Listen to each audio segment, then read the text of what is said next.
이렇게 명절을 맞이해서 이렇게 많은 분들 오셔서 감사를 드립니다. 정말 긴 황금 연휴가 시작되지 않았나 생각합니다. 그렇죠? 성도 여러분, 이번 명절 어떤 계획을 갖고 계십니까? 어떤 분은 고향에 갈 계획을 갖고 있고, 또 모처럼 이 긴 이 연휴에 해외로 뜨자 뭐 이렇게 해외여행 가시는 그런 분들이 있을 거고, 또 난 이것도 저것도 귀찮고 그냥 쉬고 싶어요, 좀 많이 자고 싶어요, 이런 분도 있을 것 같아요. 아니면 맛있는 음식 많이 먹겠다, 이런 다양한 생각과 계획이 있을 텐데, 여러분 분명한 것은 어떤 계획이든 여러분 잘 보내시기를 바랍니다.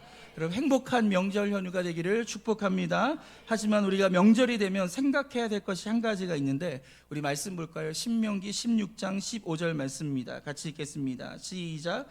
내 하나님 여호와께서 택하신 곳에서 너는 이래 동안 내 하나님 여호와 앞에서 절기를 지키고, 내 하나님 여호와께서 내 모든 소출과 내 모든 손으로 행한 모든 일에 복 복 주실 주실 것이니 너는 온전히 즐거워할지니라. 아멘.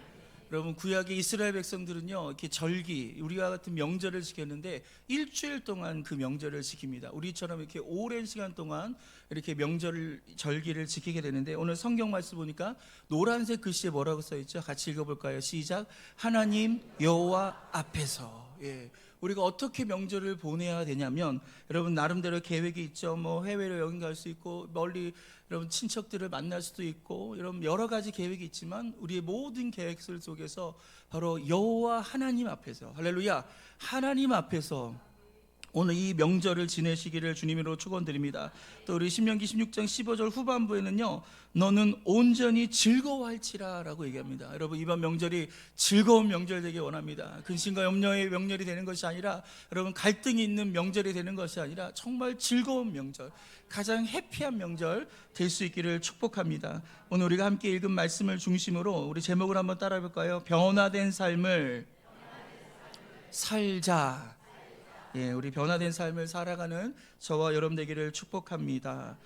동네에서 마트를 운영하는 한 사람이 있습니다. 이 주인은요, 동네에 새로 부임해온 목사님의 설교에 대해서요, 오는 손님들에게 막 자랑을 하는 거예요. 그 마트 바로 옆에 교회가 있는데, 이 교회에 새로 부임한 목사님이 설교를 너무 잘한다고 막 오는 손님들한테 막 자랑을 하는 거예요. 그래서 한참 있다가 손님 중에 한 명이 이 주인한테 얘기를 합니다. 그러면 지난주에 목사님이 무슨 설교를 하셨습니까? 물어봤어요. 그런데 이 주인이 모른다는 거예요.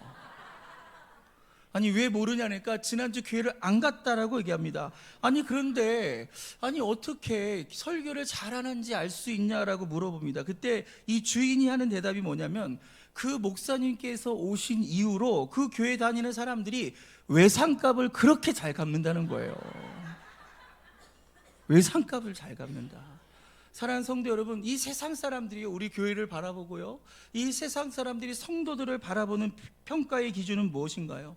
여러분 우리가 입고 있는 옷이 얼마나 귀하고 아름다운지 보고 평가할까요? 우리 교회 주차장에 서 있는 고급 승용차를 보고 여러분 교회를 평가할까요? 이 교회의 의사가 몇 명이냐, 검사가 몇 명이냐, 장차관이 몇 명이냐, 여러분 그것을 보고 이 교회를 평가할까요? 그렇지 않다라는 거예요. 우리 세상이 교회를 평가하고 세상이 기독교인들을 평가하는 것은요, 진짜 보고 싶어하는 것은요, 실질적인 우리의 삶의 변화인 거예요. 교회를 다니는 사람과 다니지 않는 사람의 그런 삶의 변화, 뭔가 근본적인 차이가 있을 때 여러분 그 교회와 그 성도가 평가될 수 있는 것입니다. 그런 의미에서 톨스토이는요, 이런 말을 합니다. 같이 읽겠습니다. 시작. 모든 사람들이 세상을 바꾸겠다고 생각하지만 어느 누구도 자기 자신을 바꾸려 생각하지 않는다. 그리고 유명한 말이죠. 여러분 정치인들이 나와서 얘기합니다. 여러분 경제인들이 나와서 얘기합니다. 과학자들이 나옵니다. 내가 세상을 바꾸겠습니다. 내가 세상을 변화시키겠습니다. 여러분 세상을 변화시키려고 노력을 하지만 정작 자기 자신은 변화시키지 않는다라는 거예요. 사랑하는 성도 여러분, 오늘 이 시간 우리의 삶을 변화시키는 은혜가 있길 바랍니다. 기독교의 삶은요, 끊임없이 변화되는 거예요. 끊임없이 좋아지는 것입니다. 그런데 마음이 변화되지 않고 우리의 겉만 변화되는 것을요, 우리는 위선이라고 얘기하는 거예요. 여러분 위선적이어서는 안 되지 않겠습니까? 또 하나, 여러분 한번 따라할 거예요. 변질되지 말고 변화되자. 이런 변질과 변화 똑같이 뭔가가 바뀌는 거예요. 그런데 변질은요 나쁜 쪽으로 바뀌는 거죠. 변화는요 좋은 쪽으로 바뀌는 거예요.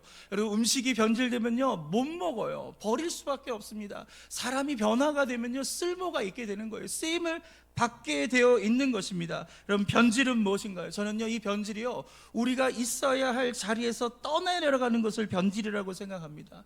여러분 살아있는 물고기는요 이 강물을 역류해 갑니다. 그 물살을 역류해서 거슬러 올라갑니다. 하지만 죽은 물고기는요 힘없이 그냥 강물이 흐르는 대로 맞춰서 그냥 떠내려 갈 수밖에 없다라는 겁니다. 이 세속에 살면서 우리가 하나님의 말씀대로 살아가는 이 거룩한 움직임이 여러분 죽은 사람들에게는요 있을 수 없다라는 것입니다. 반면에 여러분 변화는 뭐죠? 한번 따라할까요? 지금 있는 자리에서 예수님께 더 가까이 가는 것입니다. 그리고 예수님께 가까이 가면 어떤 일이 벌어지냐면요 그 예수님을 닮게 되는 거예요. 여러분 누군가 여러분 닮기 원한다면요 그 사람을 졸졸졸 쫓아다니세요. 그러면 그 사람을 닮게 되는 거예요. 기도를 닮고 싶습니까? 전도를 닮고 싶습니까? 사랑을 닮고 싶습니까? 그럼 그 사람을 졸졸졸 쫓아다니세요. 그리고 그런 것처럼 우리가 예수 그리스도를 가까이 하면 할렐루야 그분을 닮게 되고요 그분을 닮게 되면 우리가 성장하게 되고요 그 성장을 통해서 우리의 삶이 변화를 이루게 된다는 거예요. 여러분 시체의 온도가 몇 도인지 아십니까? 시체의 온도는요 방 온도예요. 여러분 그 시체를요 여러분 이 안치실에 영하 1도에 넣어놓으면요 그 시체의 온도는요 영하 1도가 되는 겁니다. 하지만 그 시체를 꺼내서 여러분 방 안에 두잖아요. 그 방 안의 온도가 15도다 그러면 그 시체의 온도도 15도가 되는 거예요. 여러분 어디를 죽은 사람은요 어디를 갖다 놓으면요 그 환경 그 시간 여러분 그 온도에 따라서 달라질 수밖에 없는 거예요. 그렇지만 살아있는 사람은 어떻게 됩니까? 추운 데를 들어가도 36.5도가 되는 거고 여러분 더운 데를 가도요 36.5도를 지켜가는 거예요. 그런 것처럼 이 세상이 어떻든 간에 여러분 환란이 불어닥치고 어려움이 오더라도 여러분 예수 그리스도를 꼭 붙잡고 할렐루야 그 주님을 믿고 나갈 때 하나님께서 우리의 믿음을 지켜주시고 우리가 더 성장하고 변화되는 이 놀라운 은총을 주신 것을 믿으시기를 바랍니다. 할렐루야. 여러분 예수님께서 여러분 이 성경을 보니까 기사와 이적을 베푸시는데 여러분 마태복음 21번 마가복음 19번 여러분 누가복음 20번이 나와요. 그러니까 20번 이상 이렇게 예수님께서 막 앉은 사람을 일으키고 죽은 사람 살리시고 눈먼 사람을 뜨게 하고 귀신을 쫓아내고 막 이렇게 하셨는데 그 많은 기사와 이적을 베푸셨을 때 가장 첫 번째로 베푸신 기적이 뭔지 아십니까?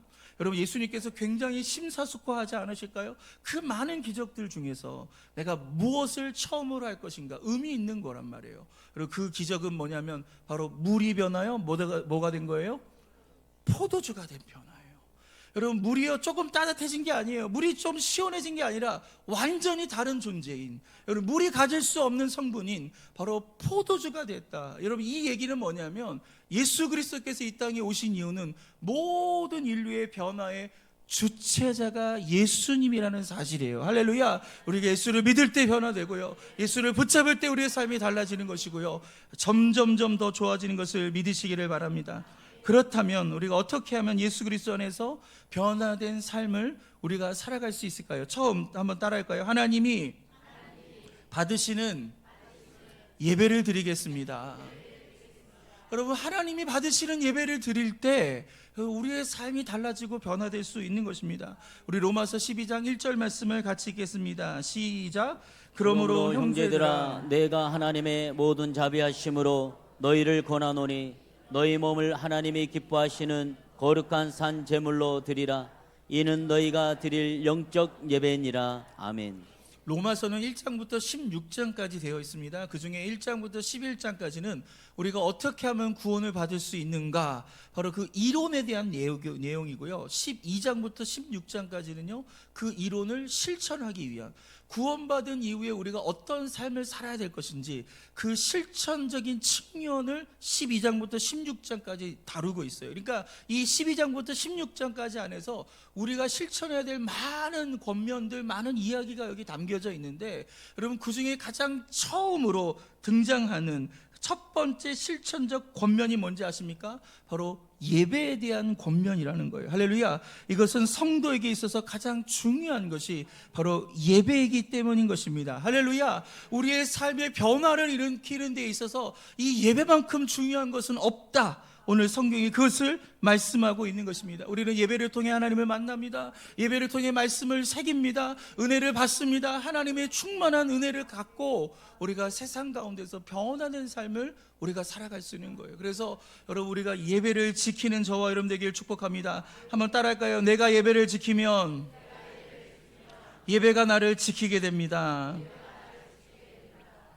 여러분, 우리가 예배를 철저하게 지키잖아요. 그러면 그 예배가 결국 우리의 영혼과 우리의 가정과 우리의 사업장과 우리의 삶을 지키게 되는 거예요. 여러분, 요사이 현대인들이요, 이 예배가 너무 많다가 보니까 이 예배에 대한 태도가 굉장히 느슨해진 것 같습니다. 여러분 예배를 철저하게 지키세요.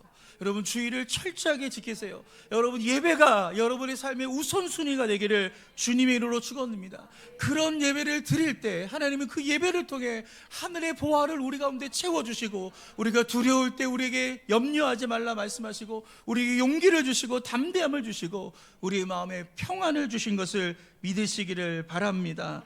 여러분, 이 말씀에 보니까 하나님이 기뻐하시는 예배다라고 얘기하고 있어요. 기뻐하시는 예배가 뭔가? 하나님이 기뻐하시는 예배가 뭔가? 여러분, 원어를 찾아보니까요, 여러분, 만족할 만한이란 뜻이랍니다. 만족할 만한. 지금 이 예배가 하나님이 만족할 만한 예배로 드려야 된다라는 거예요. 할렐루야.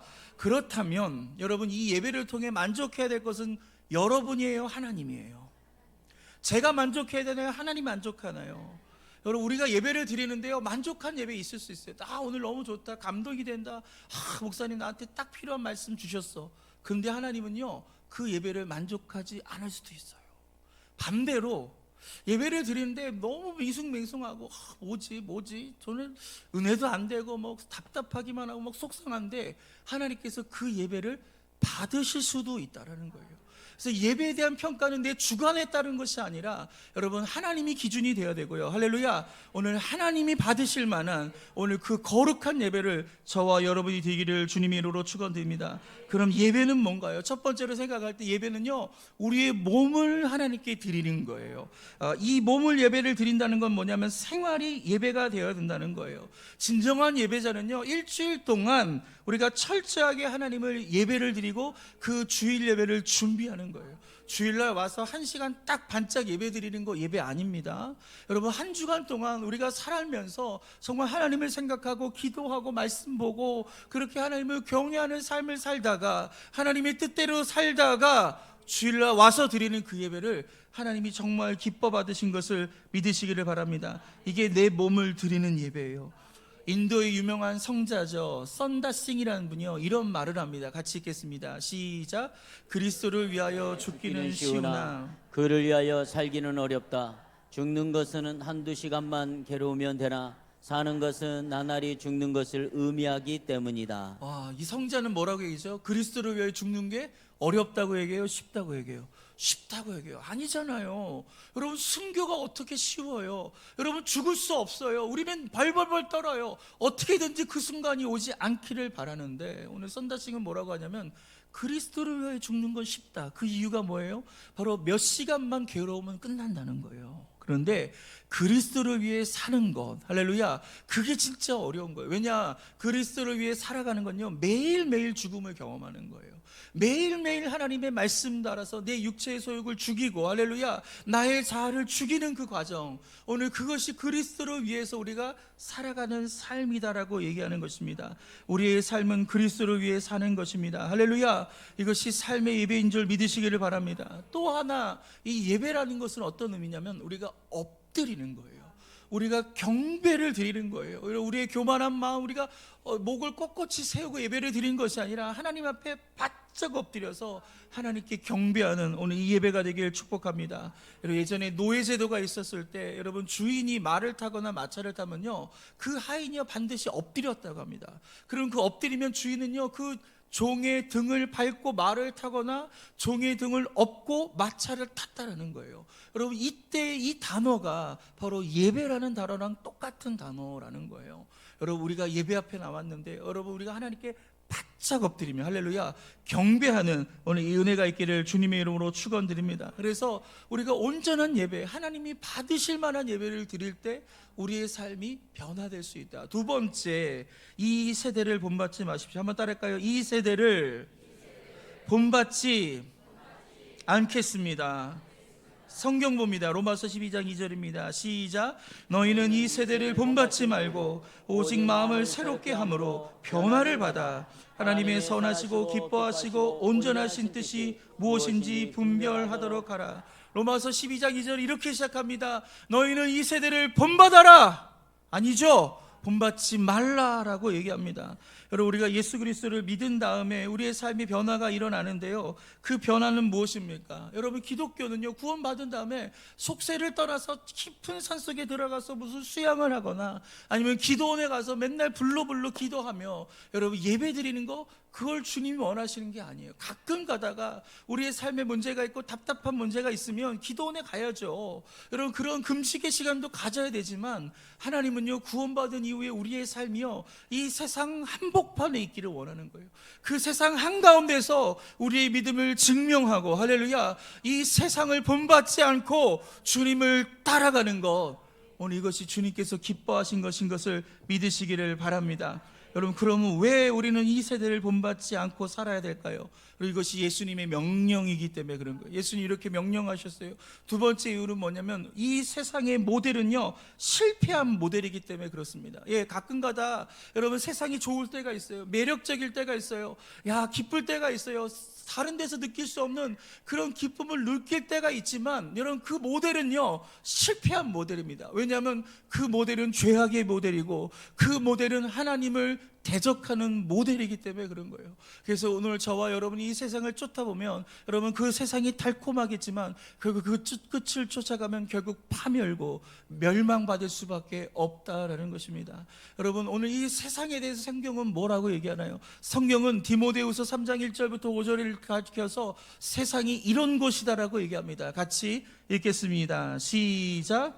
너는 이것을 알라. 말세에 고통하는 때가 이르러 사람들이 자기를 사랑하며 돈을 사랑하며 자랑하며 교만하며 비방하며 부모를 거역하며 감사하지 아니하며 거룩하지 아니하며 무정하며 온통함을 풀지 아니하며 모함하며 절제하지 못하며 사나우며 선한 것을 좋아하지 아니하며 배신하며 저급하며 자만하며 쾌락을 사랑하기를 하나님 사랑하는 것보다 더하며 경건의 모양은 있으나 경건의 능력은 부인하니 이 같은 자들에게서 내가 돌아서라. 아멘. 할렐루야.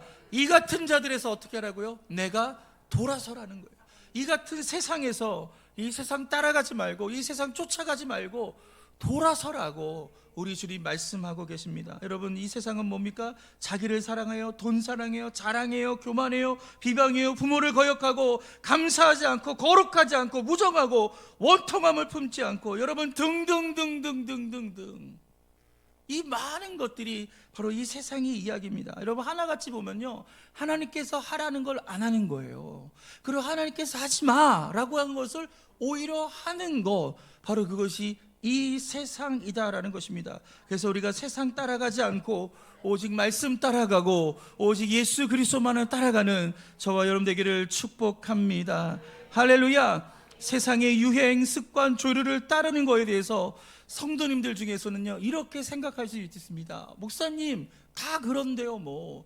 제가 보니까 장로님도 그렇고 안수사님도 그렇고 권사님도 그러는데 뭐 다 그런 거 아니에요? 뭐 세상 이렇게 적응하면서 살아가는 거 아니에요? 뭘 그렇게 독특하게 살고 특별하게 살려고 그래요? 다 이런 거 아니에요? 우리가 이렇게 얘기할 수 있지만 사랑하는 성도 여러분, 우리가 이 세상에 적응하는 것, 그것은 순응이 되는 것이고요, 이 세상에 순응하는 삶은요, 곧 변질되는 거예요.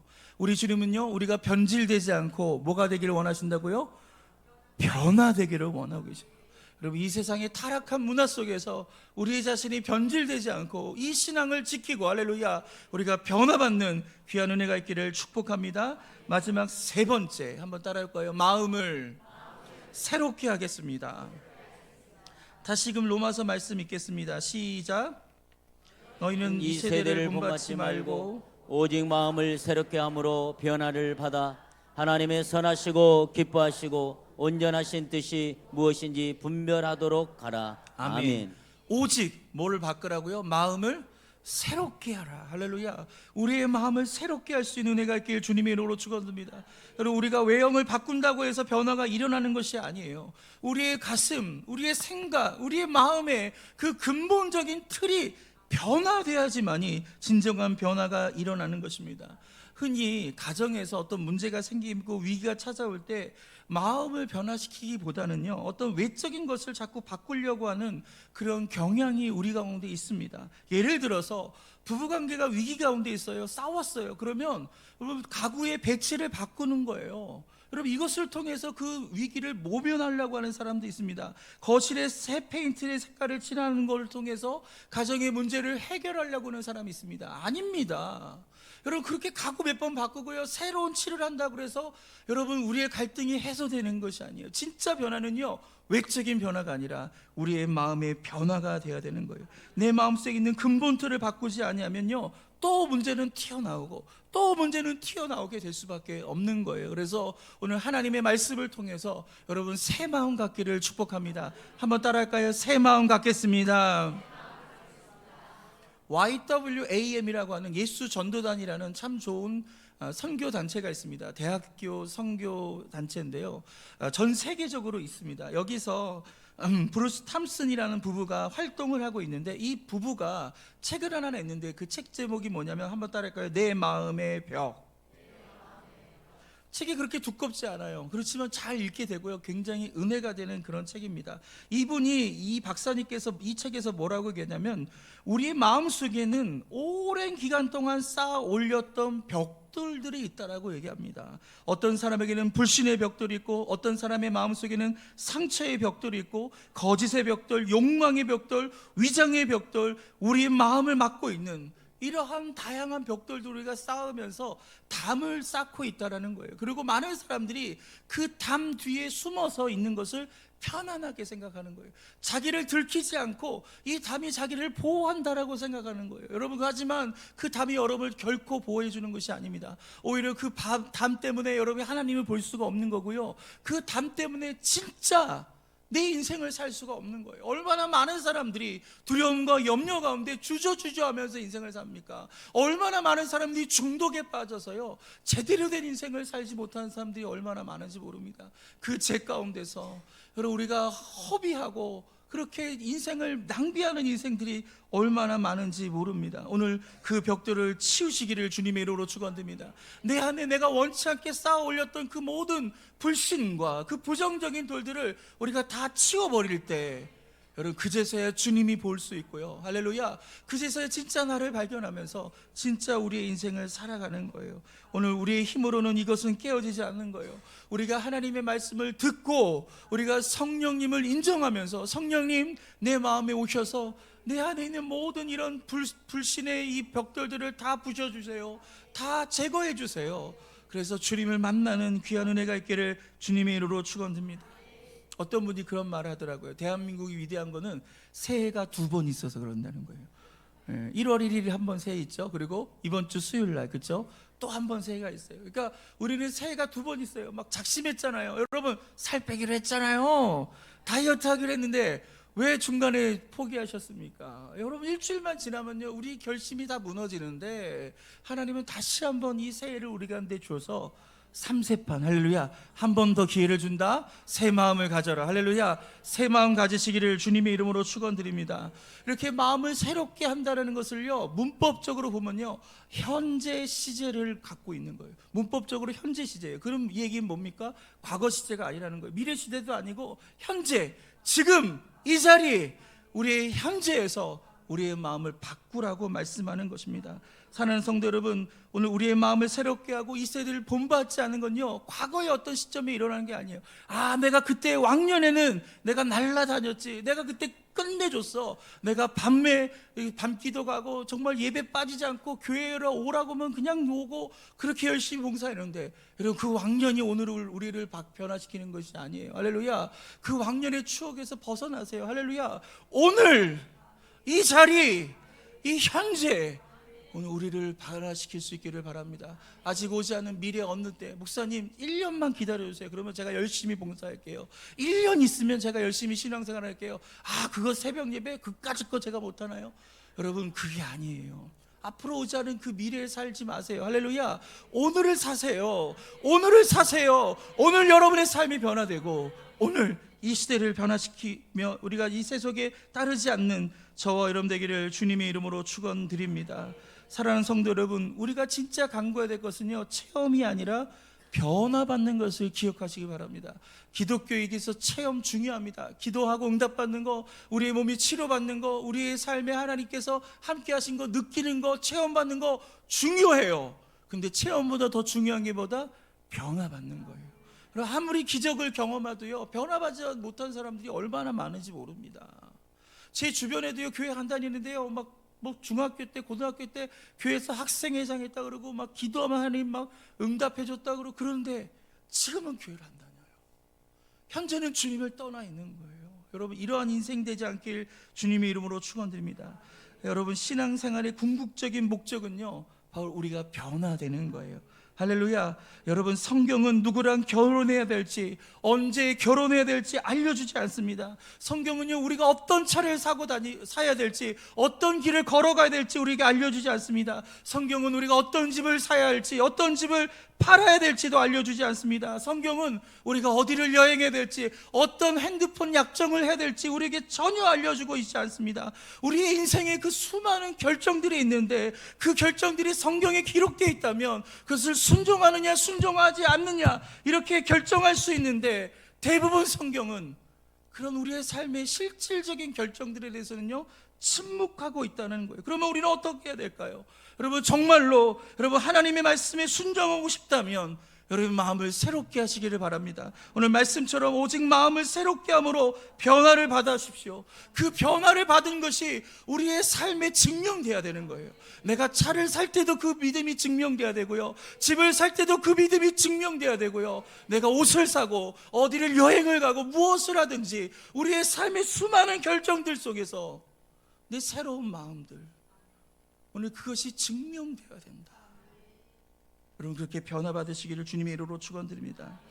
여러분 우리가 어떤 차를 운전해야 하고, 어떤 집에 살아야 되고, 어떤 삶을 계속해야 하고, 우리의 라이프 스타일이 어떻게 살아갈지, 어떤 친구를 사귀고 어떤 대화를 해야 하는 것이 적절한지가 아니라, 여러분 성경이 기록되지 않은 그 수많은 결정들이지만, 그러나 그 성경의 모든 가르침을 우리가 본받아서 정말 우리의 마음을 새롭게 함으로, 그 새로운 마음으로 생각해서 정말 예수님이라면 어떻게 하실까? 예수님은 이렇게 결정하셨을 거야. 그 생각을 추측하고 그 생각을 따라가면서 오늘 주님이 기뻐하시는 오늘 그 거룩한 결정들을 우리가 내리면서 인생을 사시기를 주님의 이름으로 축원드립니다. 그렇게 될 때 우리의 모든 결정은요, 성경은 계시하고 있지 않지만 그것이 하나님의 뜻이 될 줄 믿으시기를 바랍니다. 여러분 온전한 예배를 드리세요. 기왕 예배 드리는 거 하나님 받으시는 예배 드리세요. 여러분 그리고 우리 이 세대를 본받지 마시고 우리의 마음을 새롭게 하기를 주님의 이름으로 축원드립니다.